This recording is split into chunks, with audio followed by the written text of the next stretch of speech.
Assalamualaikum warahmatullahi wabarakatuh. Perkenalkan, nama saya An Hardiansah Putra Wijaya. Baik, kali ini saya akan menjelaskan sedikit mengenai generator Pandegraph.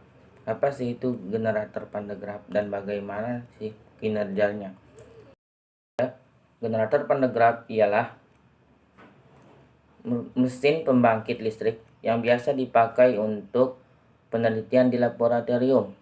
Generator ini dibuat oleh Robert Jamison Pandegraph pada tahun 1901 sampai 1967.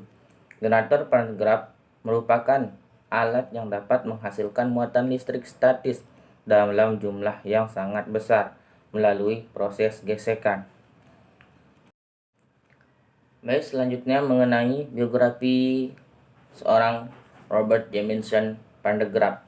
Beliau lahir pada tanggal 20 Desember 1901 di Tuscaloosa.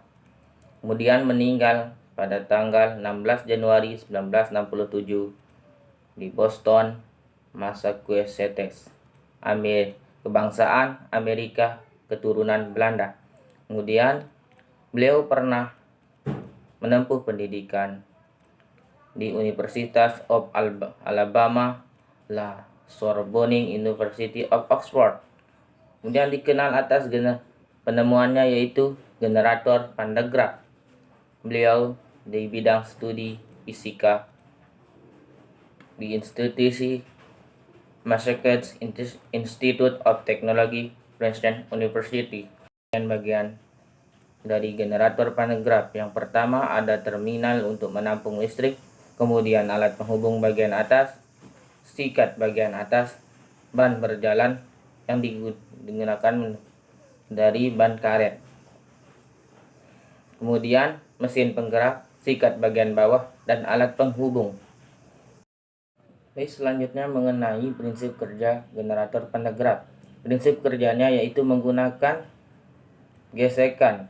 Kemudian ketika motor DC dihidupkan, logam berongga yang akan menyerap muatan-muatan di sekitarnya.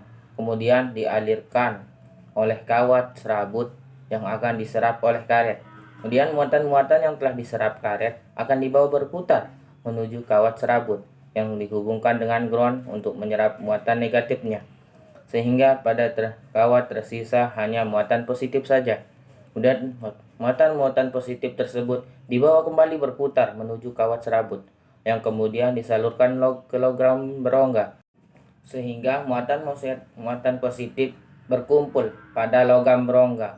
Apabila ada muatan positif seperti tisu yang mendekati logam berongga, maka dia akan menjauh, seperti halnya dengan prinsip kerja listrik, yaitu ketika muatan positif bertemu dengan muatan positif, maka akan tolak menolak. Begitupun sebaliknya, ketika muatan negatif bertemu dengan muatan negatif, akan tolak menolak. Oke, mungkin itu saja pengertian atau penjelasan mengenai generator Pandegraph. Semoga dapat membantu teman-teman yang yang mengikuti mata kuliah pada listrik magnet ketika menempuh pendidikan fisika semester 5. Sekian dan terima kasih. Assalamualaikum warahmatullahi wabarakatuh.